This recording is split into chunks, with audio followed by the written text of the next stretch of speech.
وجه قرار تل أبيب الاعتراف بمغربية الصحراء ضربة موجعة ومباشرة إلى الجزائر، التي تعد الحاضن الأساسي لجبهة البوليساريو، إذ ستساهم هذه الخطوة بالتأكيد في تغيير موازين القوى الدولية إزاء النزاع المفتعل. وبعد تضاؤل نفوذ الجبهة الانفصالية لدى جل العواصم الدولية لا سيما الإفريقية والأوروبية واللاتينية، بفضل جهود الدبلوماسية المغربية، سيشكل القرار الجديد لإسرائيل دفعة متقدمة للمغرب من أجل إقناع دول جديدة بالواقعية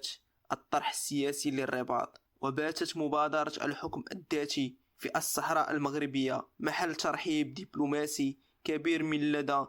أغلب الدول العالم، واعتبارا للواقعية السياسية التي يحظى بها المقترح لدى الأمم المتحدة ومجلس الأمن الدولي، بالنظر إلى النهضة التنموية المحققة في الأقاليم الجنوبية.